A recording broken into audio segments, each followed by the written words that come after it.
की किरण पहली बार आपकी आंखों में पड़ेगी, आपकी आंखों में सूरज की रोशनी के बाद दूसरा कुछ अगर दिखेगा तो हमारी केंद्रीय कमेटी का विस्तार दिखेगा। लेकिन जल्दबाजी में कोई ऐसा कदम और कोई ऐसा सांठगांठ नहीं करेंगे जिससे इस राज्य की अस्मिता पर कोई प्रश्न। बीजेपी से हो, जेएमएम से हो, आईएसयू से, कांग्रेस से हो, आरजेडी से हो, सभी लोगों का स्वागत भी। खतियानी जुटान करते थे भाषा को लेकर, अब खतियानी झारखंडी महापंचायत रखें, इसका उद्देश्य क्या था?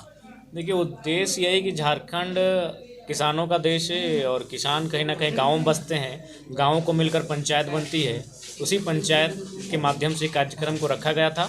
और हमारा आंदोलन भी कहीं ना कहीं भले ही आगाज हुआ था छात्रों के बेस पर, लेकिन इस आंदोलन को मजबूती तब मिली जब हमारे इस आंदोलन में विस्थापित किसान जुड़े हैं, फैक्ट्रियों में काम करने वाले मजदूर जुड़े हैं। तो कुल मिलाकर अब हम हर किसी को साधते हुए अपने आंदोलन का अगुवाई करेंगे। आपने तो घोषणा कर दी गिरिडीह लोकसभा, अभी जिस तरह से सोशल मीडिया में और बैनर पोस्टरों में दिख रही है, हजारीबाग लोकसभा में संजय मेहता की बिल्कुल दावेदारी रहेगी, उनकी दावेदारी रहेगी। लेकिन चूंकि हम लोग चाहेंगे कि उसको मीडिया कॉन्फ्रेंस के माध्यम से बाकायदा लिखित कहें और गणतंत्र दिवस के शुभ अवसर पर कहेंगे। आप तो सेनापति बन गए, अब आपकी सेना कितना आपको सपोर्ट करते हैं 24 में, वो क्या सोचते हैं उस विषय में? देखिए, वो जाहिर सी बात है, सेनापति उन्हीं के माध्यम से बने हैं, उनके संघर्ष से बने हैं। क्योंकि अकेले कोई सेनापति नहीं बनता है, सेनापति वही बनता है जिसके पास एक विशाल सेना होती है। तो उस सेना ने 2 सालों में जो विश्वास दिखाया है, उसी के विश्वास के तर्ज पर हमने कहा कि उस सेनानायक को मैदान में उतरने की आवश्यकता है और हम लोग उतर भी रहे हैं तो उनको मनोबल बढ़ाने के लिए। बहुत सारे लोग, आपने एक प्रतिष्ठित न्यूज़ चैनल में कहा था कि अपनी केंद्रीय टीम में भी संशोधन भी की जा सकती है। 4 दिन हो गए, अभी तक कुछ चर्चाएं नहीं आ रही। हाँ, बिल्कुल संशोधन हो चुका है, लेकिन संशोधन को इम्प्लीमेंट करने का एक टाइम और अवसर होता है। और गणतंत्र दिवस का जो दिन है हमारे लिए वो शुभ दिन है। आज 24 हो चुका है, 25 का वेट कीजिए। 26 जनवरी की जब पहले सुबह होगी और सुबह में जब सूरज की किरण पहली बार आपकी आंखों में पड़ेगी, आपकी आंखों में सूरज की रोशनी के बाद दूसरा कुछ अगर दिखेगा तो हमारी केंद्रीय कमेटी का विस्तार दिखेगा। कब तक इस तरह की जनसभाएं जेबी केसेस अलग अलग जगहों पर करती रहेगी? देखिए, चुनाव सामने है तो चुनाव के पर्पज़ से भी अब आगे सभाएं होंगी, लोकसभा के माध्यम से सभाएं होंगी। और फिलहाल अब हम लोग एक डोर टू डोर नुक्कड़ सभा पॉकेट मीटिंग की ओर बढ़ेंगे और जल्द इस कार्यक्रमों का शेड्यूल तैयार होने वाला है। Jairam Mahato door to door इस नुक्कड़ सभा में सम्मिलित होंगे? निश्चय ही सम्मिलित होंगे। जहाँ हमेशा कहते हैं लाखों का भीड़ में टाइगर जयराम महतो है, क्या गांव-गांव में दौरा करेंगे? बिल्कुल करेंगे, क्यों नहीं करेंगे। उनके बीच के हैं हम, उनके लिए हैं हम, उनकी खातिर रिस्क ले रहे हैं हम, उनकी खातिर सदन में जाने की सोच रहे हैं हम, उनसे मिलेंगे। जयराम महतो कहते हैं कि जेबी केसेस युवाओं की पार्टी है, लेकिन सभी युवा तो आजकल परीक्षा सीजीएल वगैरह की तैयारी करने में लग गई है, तो इसके बावजूद भी जयराम महतो के भीड़ में जो है कि युवाओं का जनसंख्या दिख रहा है। देखिए, सबसे पहली बात मैं आपको बताऊं, जब मैं 2 साल से आंदोलन में हूं और 2 साल से आंदोलन में रहने के बाद मैं पीएचडी का छात्र हूं और मैं अपनी प्रेजेंटेशन को सबमिट कर रहा हूं, इसका मतलब ये हुआ कि यदि आप अपने काम को फोकस करते हैं, उसके बाद अगर 1 आध घंटा आप किसी मूवी में चले जाते हैं या किसी सभा में चले जाते हैं तो आपको विशेष हानि नहीं होगी। लेकिन आप अपने काम, जो मेन काम में, उसे अगर फोकस ना करेंगे और बहाना अगर इन चीज़ों को बनाएंगे तब आपको हानि होती है।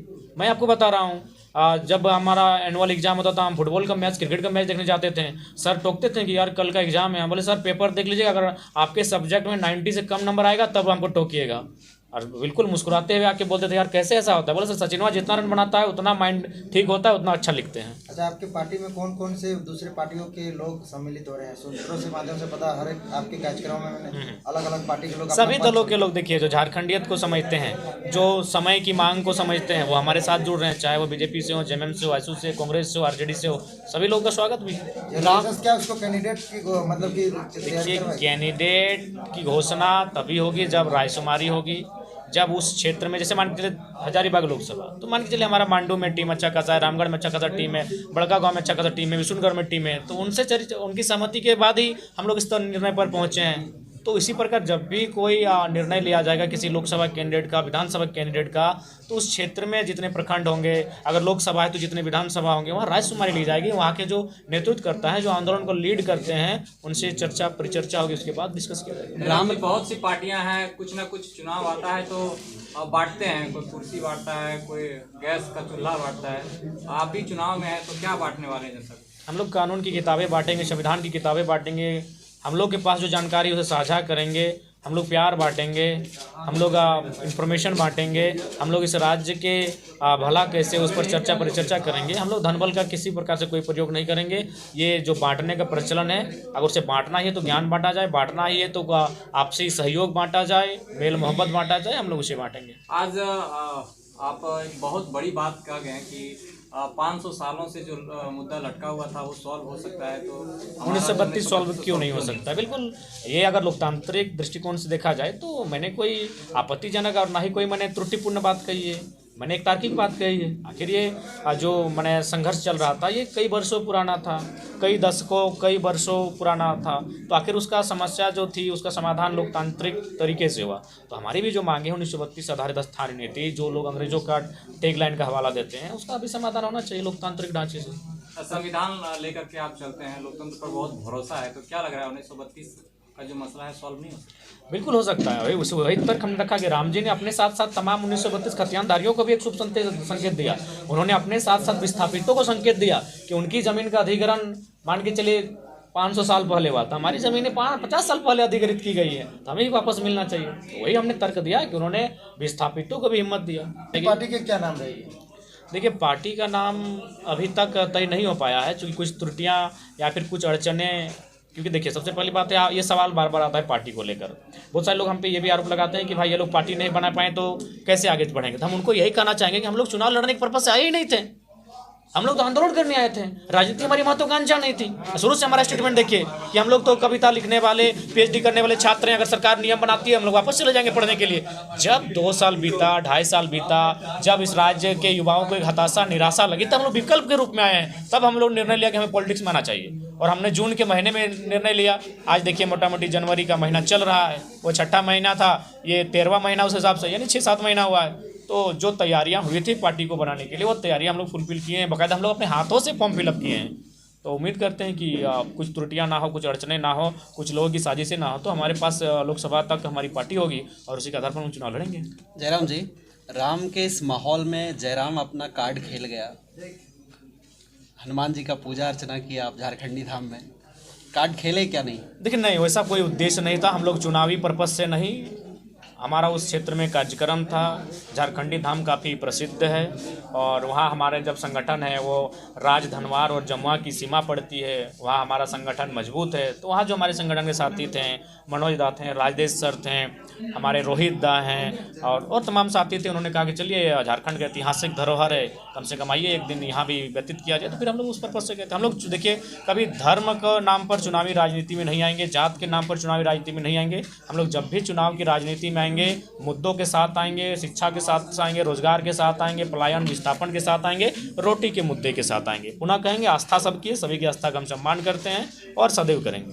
अच्छा, जिस तरह से आप गिरिडीह लोकसभा में चुनाव लड़ने की बात कह रहे हैं, तो किन किन मुद्दों के साथ लोगों के बीच जा रहे हैं, और वो मुद्दा जो है कहीं ना कहीं वहाँ पे नेता मंत्री जो होंगे, जो भी कदावर नेता ही होंगे, तो उनसे क्या पाला भिड़ रहा है कि उन लोग की बात और आपकी बात को समझने में आदमी जो है ठीक समझ पा रहा है? देखिए, हमारे मुद्दे गिरिडीह लोकसभा के लिए स्पष्ट है। गिरिडीह लोकसभा जो पारसनाथ की सीमा के आसपास आगाज होता है, झुमरा की सीमा के आसपास अंत होता है, और इन्हीं दोनों के बीच बहुत सारी चीज़ें हमें देखने को मिलती है। आपका वह पर्यटन क्षेत्र के रूप में हमें देखने को मिलता है, वही क्षेत्र हमें खेत खलिहान बाग बगीचों से भरा हुआ देखने को मिलता है, वही क्षेत्र हमारा राज्य नेशनल हाईवे के रूप में देखने को मिलता है, वही क्षेत्र हमारा माइंस के रूप में देखा जाता है। उसी क्षेत्र में डीवीसी जैसे कई प्लांट है, उसी क्षेत्र में इंडस्ट्रियल बेल्ट जैसे कई उद्योग स्थापित हैं। तो कुल मिलाकर गिरिडीह लोकसभा बहुवैकल्पिक मार्ग प्रदान करता है इस राज्य की उन्नति के लिए, उस क्षेत्र की उन्नति के लिए। बशर्ते जो जनप्रतिनिधि है उनकी नीयत अगर स्पष्ट हो जाएगी, नीयत अगर ठीक हो जाएगी, तो मुझे लगता है गिरिडीह लोकसभा जब अगर एक बेहतरीन नेतृत्व में आपके अधीन होगा, तो जिस दिन अधीन होगा उसी दिन मुझे लगता है कम से कम 2 से 3 हज़ार रोजगार का सृजन होगा। आप बाहरियों का हमेशा विरोध करते रहे? नहीं, बाहरियों का हमने तार्किक विरोध किया है। आप लोग थोड़ा सा दिग्भ्रमित ना करें। मैंने कभी किसी डीसी का विरोध नहीं किया है, मैंने किसी वीसी का विरोध नहीं किया है। अगर कोई चपरासी बन के, जमादार, हवलदार बन के आएगा तो मैं उनसे असहमति रखता हूँ, मैं उनका विरोध करता हूँ। इस स्टैंड पर मैं शुरू से कायम हूँ। 6 लोकसभा आप बोलते हैं, कौन कौन से लोकसभा से? और वो तो चीज़ें कन्फर्म हो चुकी, हजारीबाग, कोडरमा, गिरिडीह, धनबाद, उसके बाद कुछ सीटें हैं जहां हमारी पर्यवेक्षक की टीम लगातार लोगों के संपर्क में है। जिस दिन उनका रिपोर्ट सबमिट होगा हम लोग अनाउंसमेंट करेंगे।